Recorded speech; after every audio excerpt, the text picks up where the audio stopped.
पिछले 3 साल में हिंदुस्तान कितना बदला। हर अमेरिकन और भारतीय लोगों को याद है कि मैडिसन स्क्वायर गार्डन में प्रधानमंत्री नरेंद्र मोदी ने क्या भाषण दिया था, कितने वादे किए थे और कितने इरादे अपने गिनाए थे। लेकिन उसके बाद क्या हुआ? 3 साल का वक्त गुजर गया है। क्या लगता है उन लोगों को जिन्होंने भाषण सुना था, और साथ ही साथ क्या उम्मीदें हैं उनकी प्रधानमंत्री नरेंद्र मोदी से, ये जानने के लिए दीपक जी और उनका परिवार हमारे साथ है। और हमें बेहद उम्मीदें हैं उनकी प्रधानमंत्री नरेंद्र मोदी से, ये जानने के लिए दीपक जी और उनका परिवार हमारे साथ है। और हम एक बेहद खूबसूरत जगह पे खड़े हुए हैं जहां पर हमें पूरी न्यूयॉर्क की स्काईलाइन दिखती है। वो स्काईलाइन जो आप कई हॉलीवुड फिल्म्स में देख चुके हैं, भारतीय फिल्मों के अंदर देख चुके हैं, और साथ ही साथ इस स्काईलाइन में आपको जितनी लैंडमार्क इमारतें हैं अमेरिका की, न्यूयॉर्क की, वो आपको दिख सकती हैं। दीपक जी, सबसे पहले मैं आपसे जानना चाहूंगा कि ये जो इमारतें हैं वो कौन कौन सी हैं और इनका क्या रिलेवेंस है। अंकुर भी उन इमारतों को दिखाने की कोशिश करेंगे। सबसे पहले हमको जो सबसे बड़ी इमारत दिखाई देती थी वो था ट्विन टावर, यानी वर्ल्ड ट्रेड सेंटर, जिसको गिरा दिया गया है 9/11 के वक्त। हाँ जी, वहाँ सामने ट्विन टावर हुआ करता था, जहाँ पे अभी आप देख रहे हैं वो antenna long one, it is now freedom tower कहलाता है, जो ग्राउंड जीरो के ऊपर बना है। और वहीं पे वॉल स्ट्रीट है पास में, और बैटरी पार्क उधर है, और उसके आगे से आप राइट में जाएंगे तो आपको स्टैचू ऑफ लिबर्टी वगैरह दिखेंगे। और फिर उसके लेफ्ट में आप जाएंगे जो फ्रीडम टावर के लेफ्ट में, तो वहां से चालू होता है डाउनटाउन मैनहट्टन की तरफ। और फिर आप आते सामने आपको दिखेगी एम्पायर स्टेट बिल्डिंग, जो 34 स्ट्रीट के इधर है, और its heart of Manhattan.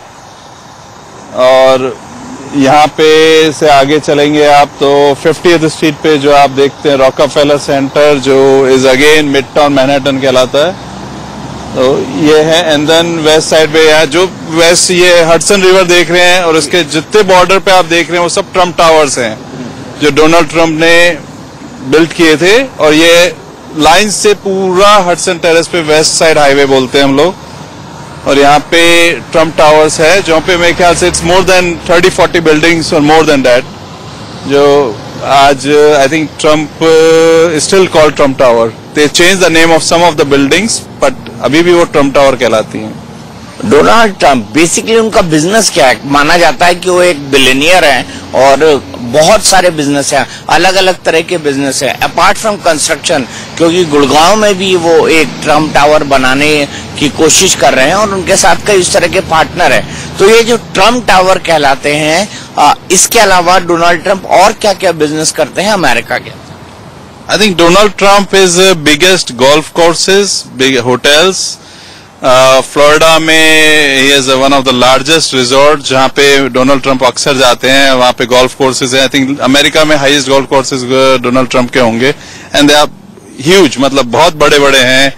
Hotel business of course है, रेजिडेंशियल अपार्टमेंट बिल्डिंग्स हैं, दोज आर आउट नंबर्ड। मतलब इतना बड़ा बिजनेस है कि अभी ऐसा पर्टिकुलर एक पर्सन के लिए it's too big to handle. मुझे ये बताइए कि हिंदुस्तान के अंदर ऐसा बहुत कम होता है कि इस तरह के बिजनेसमैन पॉलिटिक्स के अंदर आए, तो डोनाल्ड ट्रम्प कैसे पॉलिटिक्स के अंदर आ गए? I mean, it's a strange thing, but I think first time American history में हुआ है कि एक अमेरिकन बिजनेसमैन, वो भी बिलियनर, एक और अमेरिकन प्रेसिडेंशियल रेस में आ गए हैं। एंड डोनाल्ड ट्रम्प ने शुरू से, I think the biggest thing is, जब इन्होंने वो टीवी शो एंकर किया था उसके बाद से ही द अप्रेंटिस, उसके बाद से ही डोनाल्ड ट्रम्प पब्लिसिटी में आ गए, मीडिया में आ गए एंड ऑल दोज थिंग्स, और तभी से ही उनको प्रेसिडेंशियल रेस का चस्का चल गया, I think, and that's what happened.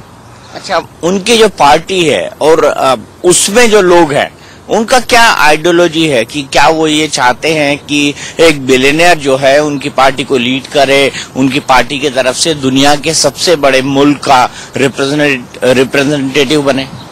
Actually America का सिस्टम ऐसा है, पॉलिटिकल स्ट्रक्चर, कि यहाँ पे डोनाल्ड ट्रम्प पहले रिपब्लिकन पार्टी में नहीं थे। तो पहले डोनाल्ड ट्रम्प ने डिक्लेयर किया कि I am going to run for president. फिर फिर जैसे जैसे उनकी पॉपुलैरिटी बढ़ती गई, और अमेरिका में है कि जो कैंडिडेट हाईएस्ट जो डोनेशंस हैं और ये इकट्ठा करता है, उसको फिर वो रिपब्लिकन पार्टी और डेमोक्रेटिक पार्टी चूज कर लेती है।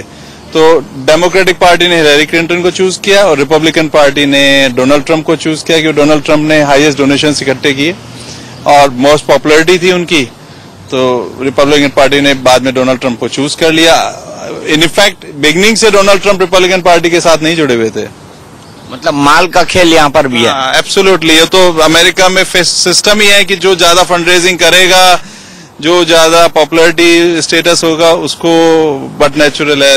आई मीन ओबामा से लेकर आज तक जो भी हुआ है ऐसे ही है, इसी तरह से हुआ। मुझे ये बताइए कि जब डोनाल्ड ट्रंप प्रेसिडेंसी के लिए रन कर रहे थे, प्रेसिडेंसी के लिए चल रहे थे, तब ये हम सुनते थे और पढ़ते थे कि उनका अपना प्लेन है, उन्होंने उस पर ट्रंप लिखा के रखा हुआ है, वो इस तरह से ट्रैवल करते हैं, वो बड़े जिस तरह से एयरफोर्स वन है उसी की तरह से उनका प्लेन बना हुआ है। कितनी सच्चाई है इसमें और कितनी कहानी?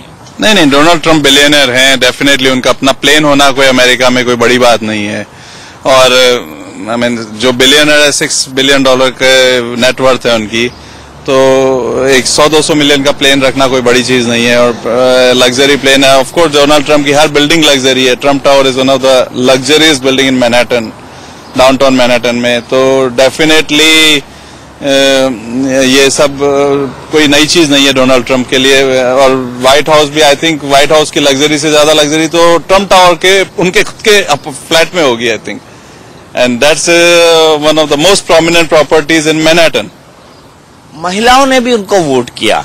आपको क्या रीजन लगता है कि लोगों को डोनाल्ड ट्रंप पसंद आए, हिलेरी क्लिंटन जैसी महिला के अगेंस्ट, जिनके बारे में माना जाता है कि उन्होंने काफी सेक्रीफाइस किया, काफी वक्त तक जो है वो ऐसी परिस्थितियों से गुजरी जिसमें एक महिला को नहीं गुजरना चाहिए।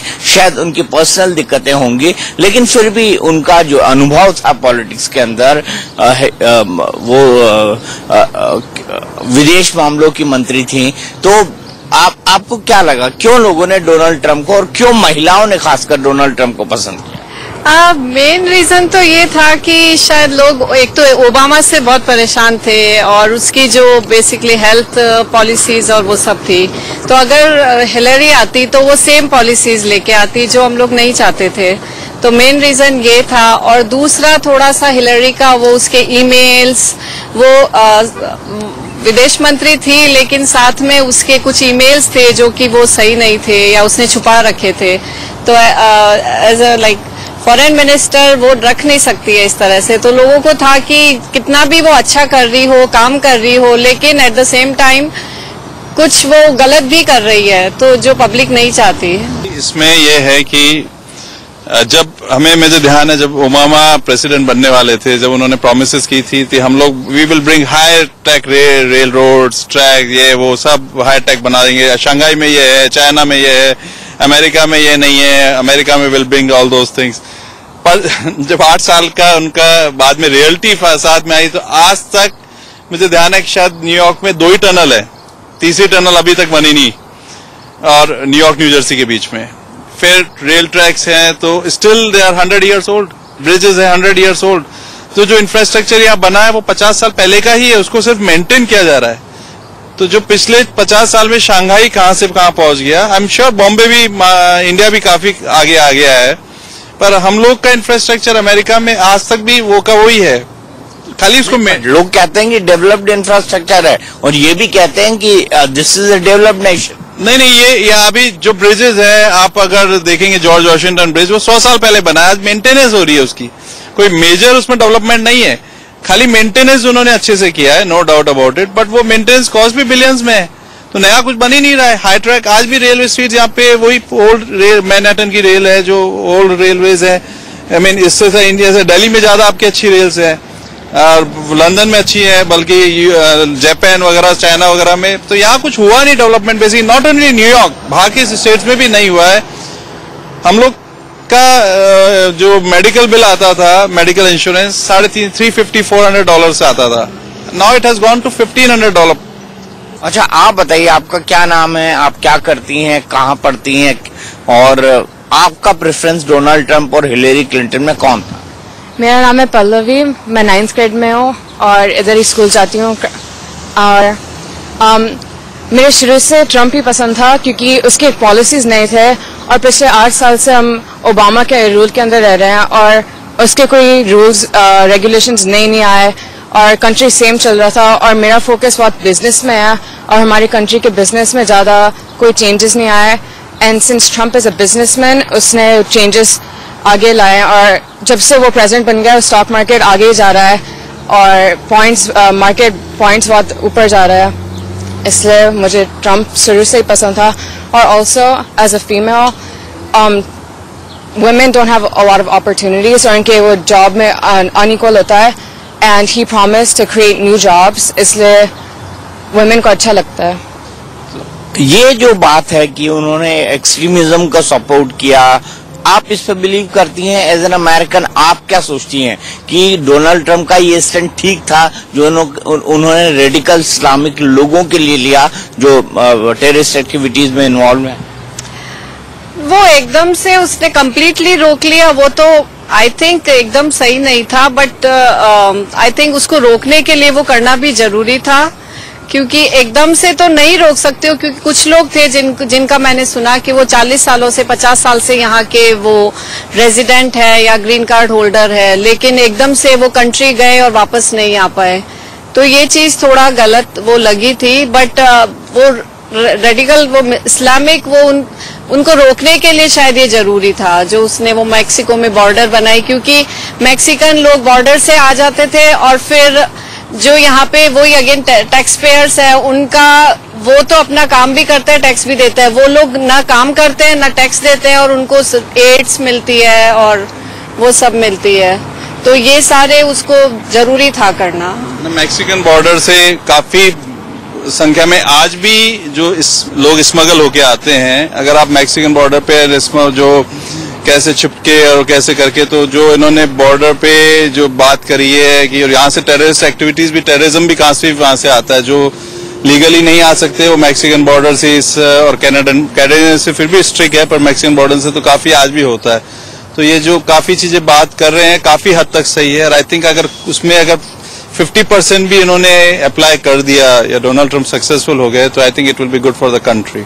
अच्छा, चलिए अब हिंदुस्तान की बात करते हैं, प्रधानमंत्री नरेंद्र मोदी की बात करते हैं। जब वो आए यहाँ पर पहली बार तब उन्होंने मेडिसन स्क्वायर गार्डन में बहुत बड़ा भाषण दिया, उन्होंने कई सारे कमिटमेंट किए। आपको क्या लगता है उन्होंने जो जो वादे किए थे, अब लगभग 3-3.25 साल का वक्त हो गया, 3 साल का वक्त हो गया है, तो उस 3 सालों के अंदर आपको क्या लगता है कितने पूरे हो पाए और कितने नहीं? आई थिंक मोदी जी ने काफी वादे किए हैं और हम लोग 2-3 बार मोदी जी से मेडिसन स्क्वायर गार्डन में भी हम लोग फ्रंट लाइन में ही थे। हम लोग फर्स्ट टाइम मोदी जी से वहां पे प्राइम मिनिस्टर बनने के बाद मिले थे, तो and it was very big कि 40 यहाँ पे ये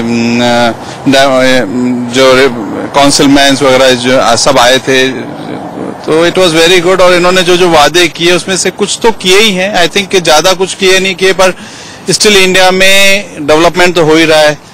ठीक है, 8% की ग्रोथ रेट पे नहीं हो रहा है, 6% पे हो रहा है, बट स्टिल ग्रोथ डेवलपमेंट है, पॉलिसीज चेंज हो रही है। करप्शन एक्टिविटीज में आई थिंक कुछ कमी आनी चाहिए। और जो खाली एक इशू जो हमारे को एनआरआईज को स्पेशली बहुत तकलीफ दिया वो ये था कि जब इन्होंने ये नोटबंदी जो बंद किया, नोट बंद किए और करेंसी को चेंज किया, तो उस टाइम पे जितने एनआरआईज के पास करेंसीज थी, हमने भी नोट भेजा था पीएम ऑफिस में और पीएम के सेक्रेटरी से भी डायरेक्ट बात हुई थी, तो they did not find out कि ये जितने एनआरआईज हैं जो नॉन रेजिडेंट इंडियंस है, ओवरसीज इंडियंस है, उनके पास में ये करेंसी पड़ी है, उसका क्या किया जाए। आज तक उसका कोई सॉल्यूशन नहीं आया है। और प्राइम मिनिस्टर ऑफिस में मेरी डायरेक्टली पर्सनली लेटर गया है, बात हुई है, राजनाथ सिंह जी से हमारी बात हुई है, पर उसका रिजल्ट अभी नहीं आया है। बाकी लोगों को आज यहाँ मोदी जी आते हैं, भाई आप इंडिया में आके मेड इन इंडिया का प्रोडक्ट करो, पर आई थिंक स्किल्ड लेबर अभी भी नहीं है इंडिया में। अभी भी इंडिया में कई सारी चीजों की प्रॉब्लम्स हैं। जाके अगर एनआरआई जाके कोई बिजनेस करना चाहे या फॉरेन इन्वेस्टमेंट जाए तो पिक्चर इज नॉट क्लियर। आज हम लोग को यहाँ पे कंपनी फॉर्मेशन से लेकर बिजनेस एस्टेब्लिश करने में 2 दिन लगते हैं, वहां पे आज 2 महीने में भी आप नहीं कर सकते। तो अभी भी वो रेड टेप वाला सिस्टम अभी गया नहीं है इंडिया में। I think still tax structure में यह है कि अगर एक यूएस सिटीजन है और इंडिया में उसने अपनी कंपनी खोली है और उसने यूएस सिटीजन लिया, तो इनकम टैक्स डिपार्टमेंट आपको इतना हरेस कर देता है कि आपके पीछे से, आप अमेरिका में बैठे हो, आपके चार्टर्ड अकाउंटेंट का फोन आएगा कि सर वो इनकम टैक्स कमिश्नर वाला आपको इतना पैसे मांग रहा है, तो अभी आप पैसे दो, और नहीं तो अभी हमें बैठे, हमें क्या मालूम कि कौन पैसे क्या मांग रहा है क्या नहीं मांग रहा है।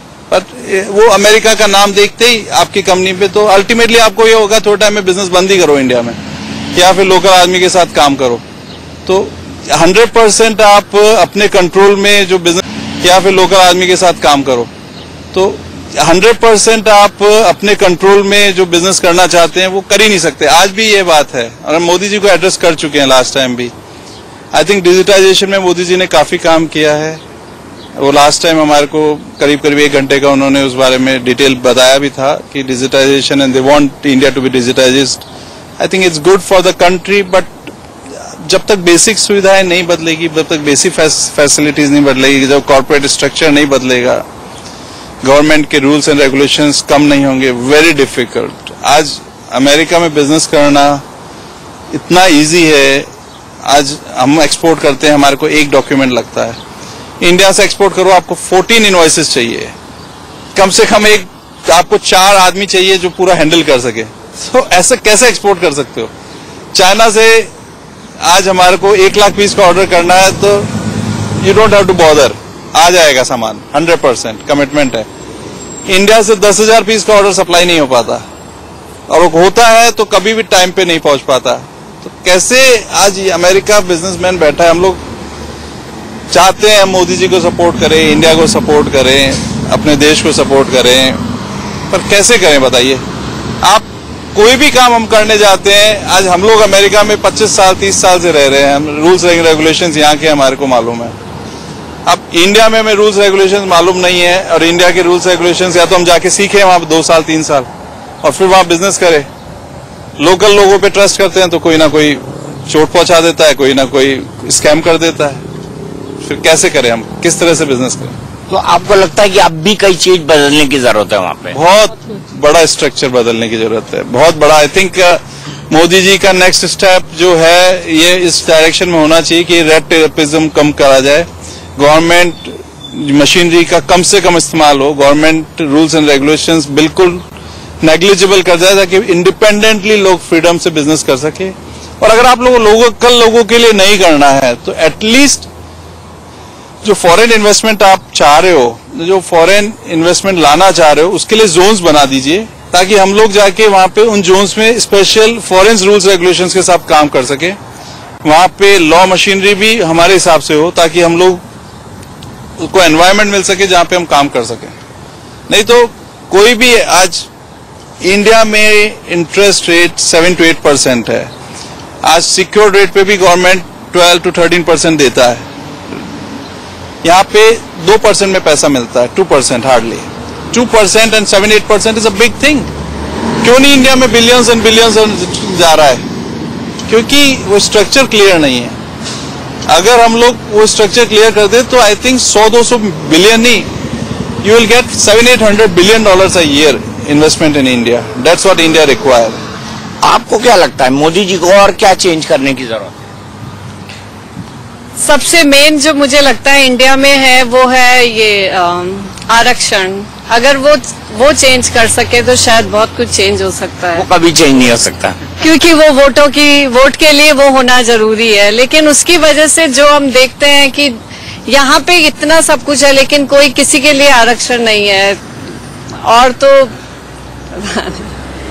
बहुत कुछ है चेंज करने के लिए इंडिया में। एकदम से ये एकदम से झटका देके और पता नहीं कहाँ क्या हो जाता है, रातों रात वो बदल जाता है इंडिया में, तो वो शायद नहीं होना चाहिए। थोड़ा सा गवर्नमेंट कंट्रोल तो कम होना ही चाहिए 100%। आज मेरे को ध्यान नहीं, 25 साल में हमने यहाँ पे कभी कोई गवर्नमेंट का इंटरफेयर देखा है बिजनेस में, कोई इनकम टैक्स डिपार्टमेंट का कोई इंटरफेयर देखा नहीं। आप प्रॉपरली टैक्स पे करिए, प्रॉपरली अपनी लाइफ जीजिए। अगर उनको करना है टैक्सेस, तो आज प्रॉपर्टी का जो इन्फ्लेशन हो रहा है, अगर मोदी जी जो कंट्रोल करना चाहते हैं वो बहुत अच्छी बात है।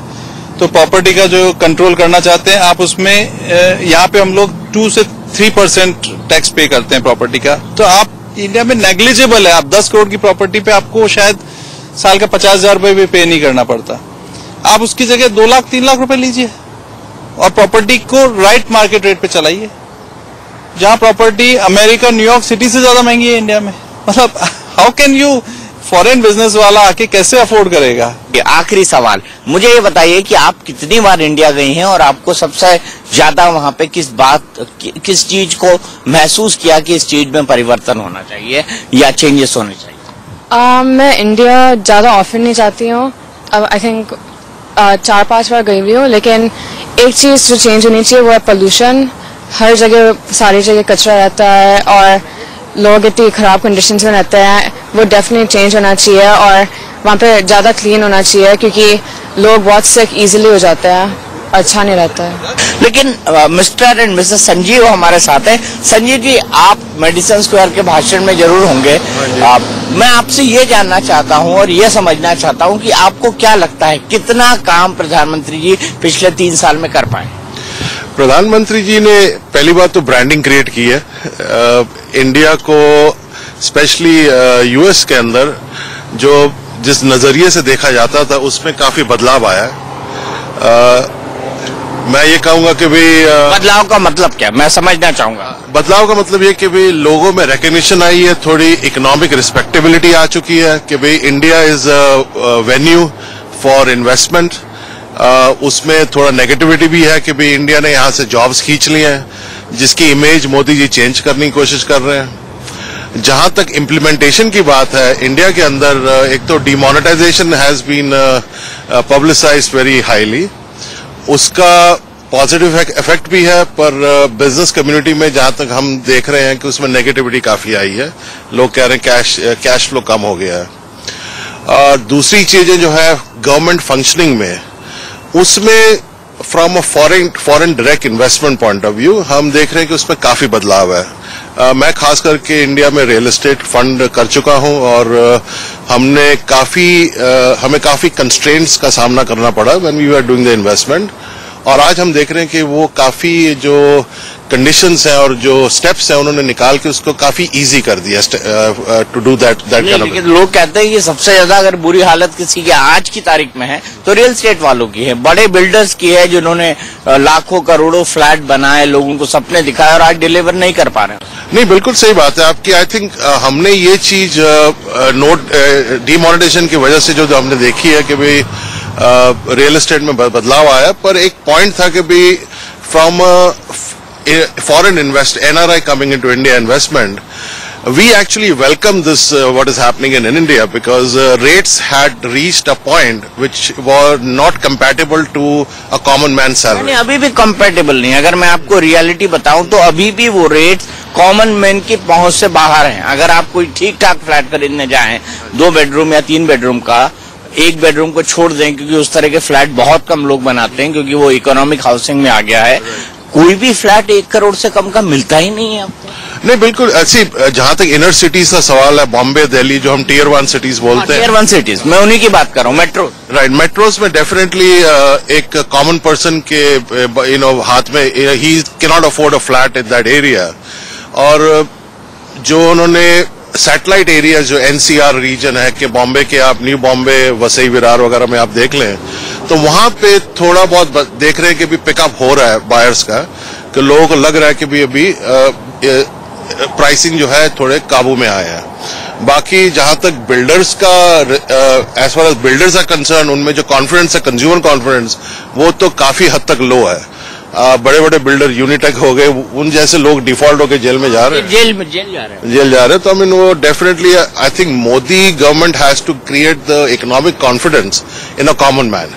कॉमन मैन आज काफी ये देख रहा है कि भाई पब्लिसिटी काफी हो रही है, ये हो गया, वो हो गया, पर उसका जो रिपल इफेक्ट है कॉमन मैन तक पहुंचने में आई थिंक काफी वक्त लग रहा है। तो आप क्या महसूस करती हैं? क्या आपको लगता है कि जिस तरह का हिंदुस्तान आपने बचपन में देखा था उससे हिंदुस्तान अब काफी बदल चुका है, और खासकर इस सरकार में आने के बाद, मोदी जी को सुनने के बाद आपने कुछ चेंजेस महसूस किए हैं वहां पर?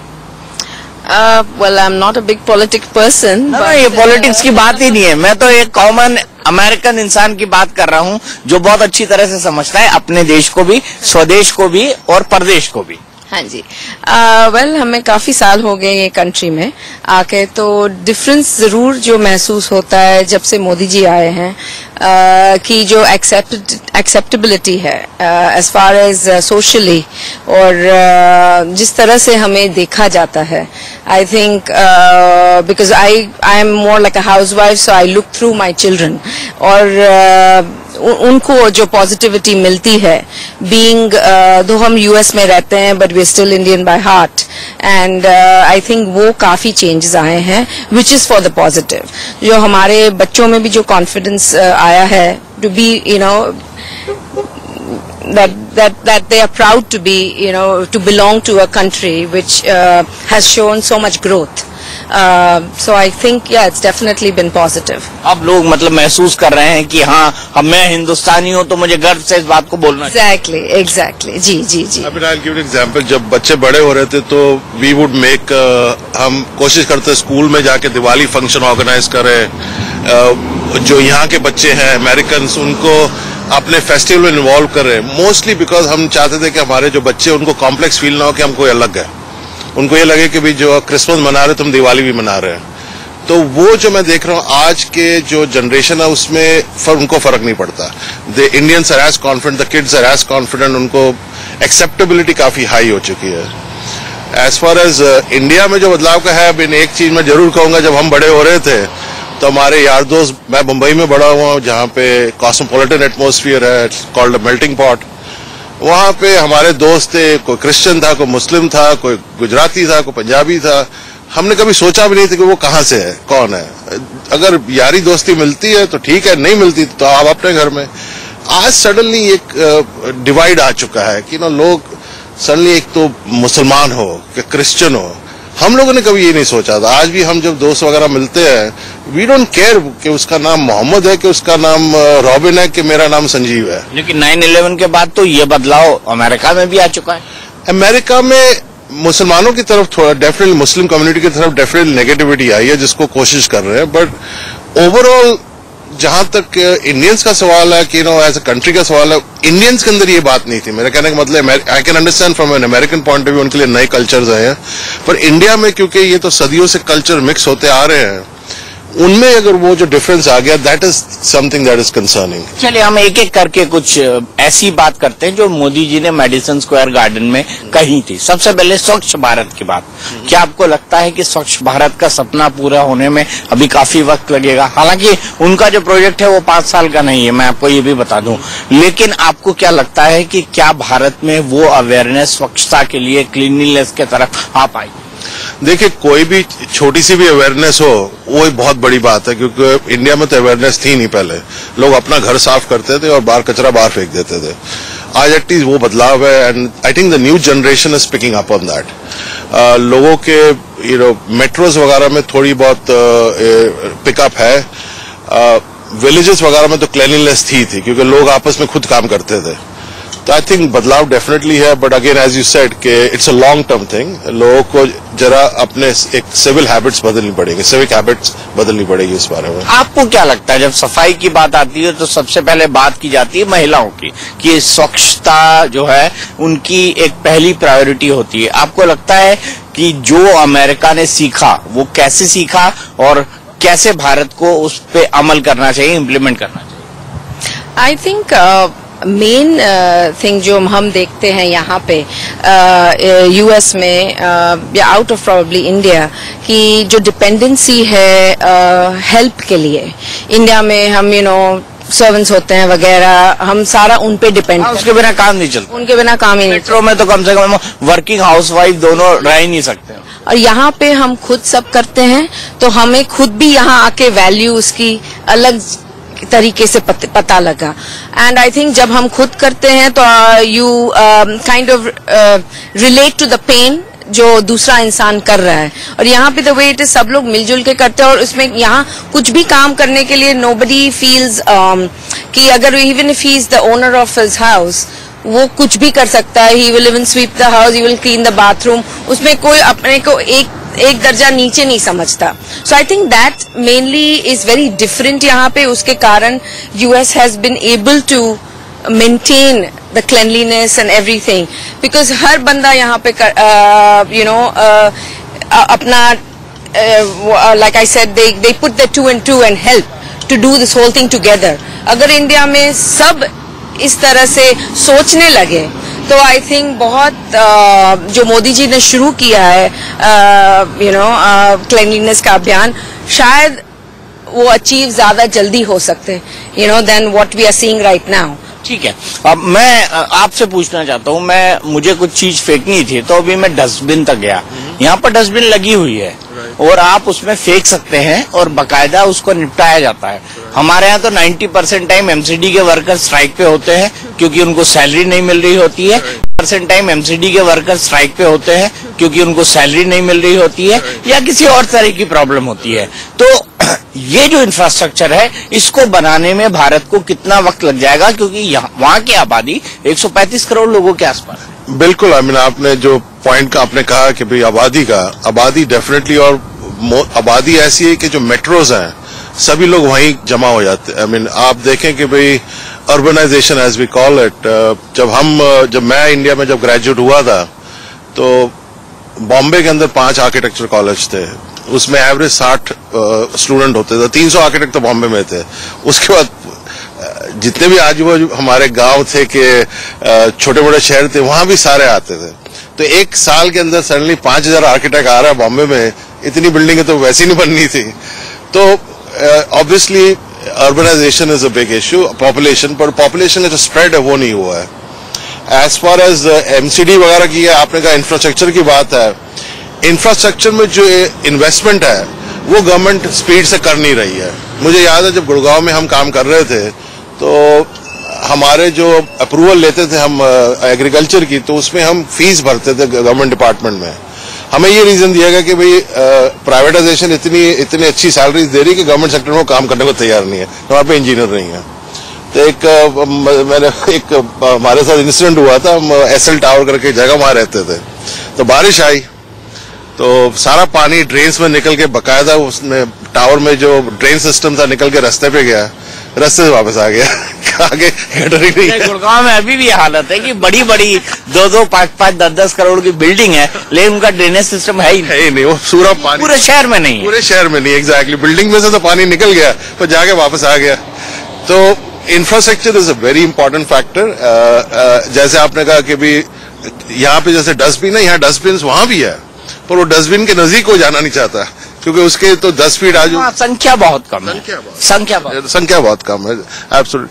तो वो चीजें जो है, जैसे मोदी जी, जैसे भी जीएसटी है कि अभी इन्होंने रियल एस्टेट में ये जो रजिस्ट्रेशन का इश्यू निकाला है कि भाई बिल्डर्स को रजिस्टर करना है, ये सब बहुत अच्छे पॉइंट्स हैं। इसको बड़ा रोजी पिक्चर बना के बताया जा रहा है, but at the same time आपका जो बैकअप इंफ्रास्ट्रक्चर वो तो तैयार है नहीं। तो आपने, as we call in English, के you put the cart in front of the horse rather than the horse in front of the cart.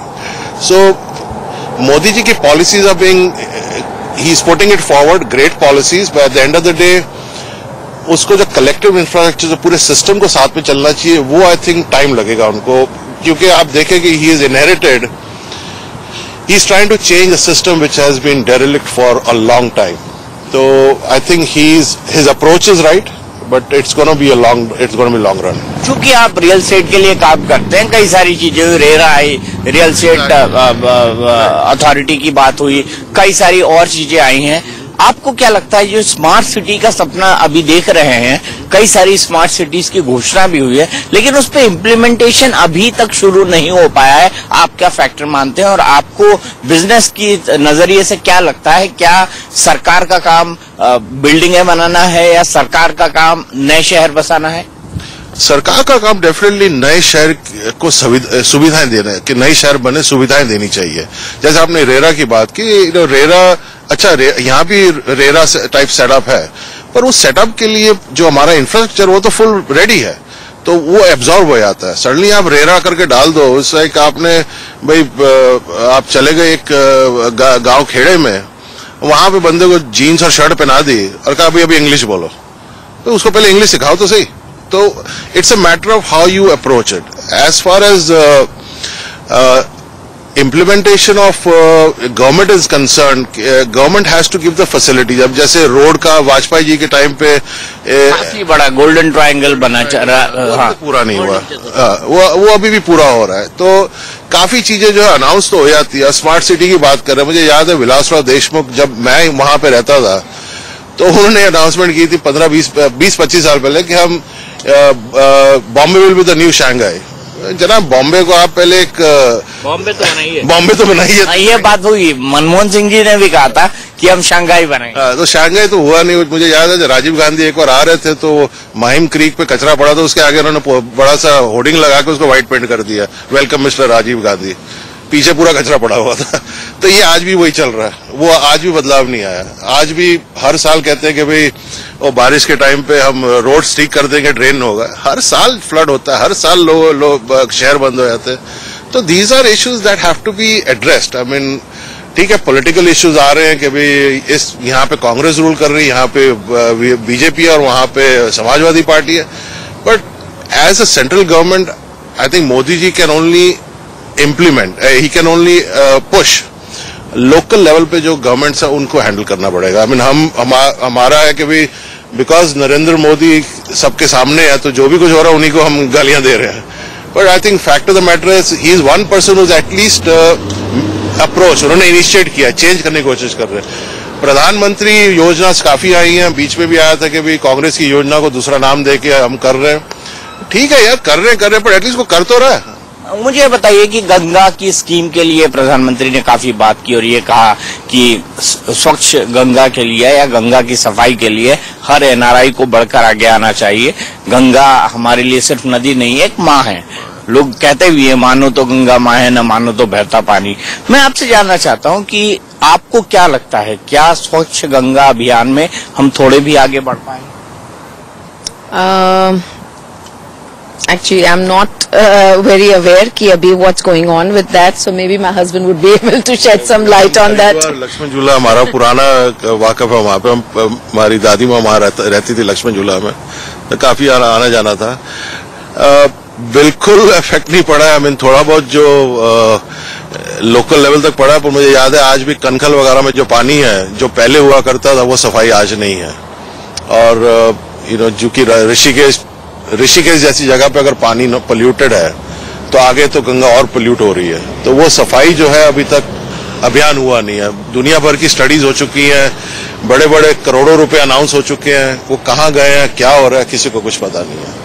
इसके अलावा उनकी जो बाकी स्कीम्स हैं, अगर उनकी हम बात करें तो आपको लगता है कि ग्राउंड पे 3 साल के अंदर कितना इम्प्लीमेंटेशन हो पाया है, जिस पर आपने बात की, अगर उनकी स्कीम्स को एज ए होल देखा जाए?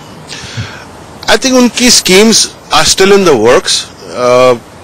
अब तो जीएसटी पहली जो एक इम्प्लीमेंट हुई है, बड़ा स्टेप जो हुआ है। बाकी उन्होंने जो एक इंडिया में जो इन्वेस्टमेंट्स रेस की हैं from foreign partners, even NRIs also, पर ऑल्सो गवर्नमेंट, जैसे Japan is building what you call railway over there. SoftBank ने काफी बड़ी इन्वेस्टमेंट की है into the IT sector. Germany is pledging, UK is pledging money. America has become a great partner to India, which was never the case before. तो I think इन चीजों को implement और इनके इफेक्ट देखने में एटलीस्ट 3-4 साल और लग जाएंगे। At least steps have been taken which were not taken before. मुझे ये बताइए कि आप इतने अच्छे भारत के बिजनेस को समझते हैं, मतलब आपका सेंस ऑफ अंडरस्टैंडिंग तमाम चीजों के लिए काफी है, क्योंकि आपने खुद ने वहां पर इन्वेस्ट किया है। इन्वेस्टमेंट को लेकर भारत में किस तरह का माहौल बन पाया है? क्योंकि क्योंकि 1992 के बाद जब हमने लिबरलाइजेशन शुरू किया, उसके बाद से लेकर आज तक कई सारे जो रोड ब्लॉकेज है वो एनआरआईज को दिखाई दिए कि नहीं, मैं इस कारण से पैसा नहीं इन्वेस्ट कर सकता, इस कारण से नहीं कर सकता। क्या अब आपको लगता है कि उस रेप टेपिज्म के अंदर कमी आई है, लाल फीताशाही में कमी आई है? बिल्कुल कमी आई है। I mean I think that उसमें बहुत फर्क पड़ा है। एज आई सेड अर्लियर कि भाई हमने 2006-2007 जब हम रियल एस्टेट फंडिंग लेके पहुंचे थे तो हमें काफी रेड टेप का सामना करना पड़ा, काफी रिस्ट्रिक्शन थी जो आज खुल गई हैं। Market has balanced out. I think we will see maybe एक साल के अंदर थोड़े जब prices become more reasonable from a common man point of view, you will see a lot of institutional money coming back in. जहां तक joint ventures का सवाल है उसमें भी काफी ease of doing business आई है, तो आई थिंक उसमें बहुत फर्क मोदी जी का specially that has been a major factor. आप कह रहे हैं 2006 और 2007 से आपने रियल एस्टेट के अंदर, भारत के अंदर काम करना शुरू किया और उससे पहले से धीरे धीरे ग्रो कर रहा था, लेकिन 2006 और 7 में स्पीड बड़ी फास्ट हो चुकी थी। रिसेशन के बाद की हम बात कर रहे हैं, रिसेशन के बीच की बात कर रहे हैं। मुझे ये बताइए कि क्या आपको लगता है कि उस वक्त जो करप्शन था उसके कंपैरिजन में आज करप्शन वहां पर कम हुआ? जहां तक हमने तो डायरेक्टली करप्शन का सामना नहीं किया है, पर आई मीन हमें पता था कि बैकग्राउंड में थोड़ा बहुत कुछ हो रहा है, पर उसमें काफी फर्क पड़ा है। जहां तक अभी देख रहे हैं कि भी जो हमारे जो वहां पे कलीग्स हैं, बिल्डर्स हैं, उनसे बात करो तो things are moving a little bit faster than what they were before. जहां तक कॉन्फिडेंस का सवाल है प्रोजेक्ट्स का, कि जो प्रोजेक्ट हम यहाँ साल में करते वो आज भी 3 साल लग रहे हैं इंडिया में, बट एटलीस्ट जो 6 साल लगते थे अब 3 साल में करने को तैयार है। तो definitely ease of doing business has come in. And corruption, जहां तक करप्शन का सवाल है, इवन निजी जिंदगी में जो हमारे वहां पे रिश्तेदार हैं, कजन्स हैं, उनसे बात करो तो कहने के काफी हद तक फर्क पड़ा है। You know they are not eliminating corruption all together, but there is still a big difference.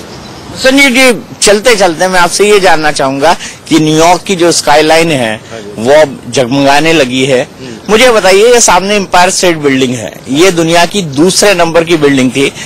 थोड़ा इसके क्लोज ले जाएंगे, जो सबसे शार्प बिल्डिंग है अंकुर, जो सीधे दिखाई दे रही है हमको जी। ये नंबर 2 की बिल्डिंग थी।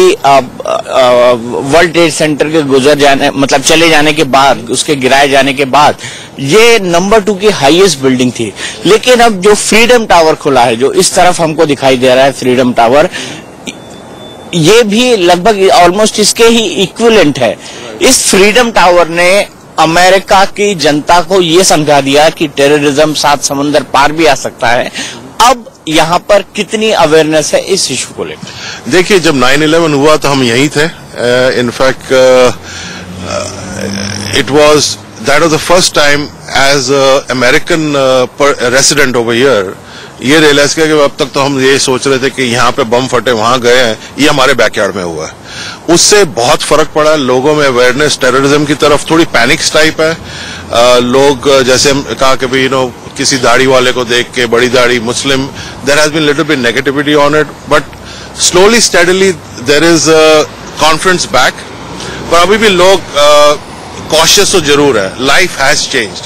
जहां पे जो एक फ्रीडम से हम कहीं भी जाते थे, आज हम सोच समझ के बच्चों को भेजते हैं, या हम खुद भी जाते हैं कि यार पता नहीं क्या हो जाए, कब क्या हो जाए। स्पेशली जब ये जो न्यूज आ रही है लंदन वगैरह से कि गाड़ियां लोग लंदन में, फ्रांस में, कई सारी जगह, राइट। तो न्यूयॉर्क में भी जैसे बीच में एक एक्सीडेंट था पर उसे लोग समझे टेररिज्म है, तो definitely panic. Lifestyle has changed drastically for अस।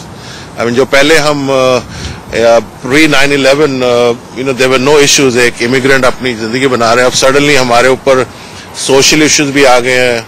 मुझे याद है 9/11 के बाद एक इंसिडेंट हुआ था, मुझे किसी ने पूछा कि भाई कहाँ से हो आप, तो मैंने कहा मैं इंडिया से हूँ। मेरे आजकल तो सभी लोग यही कह रहे हैं।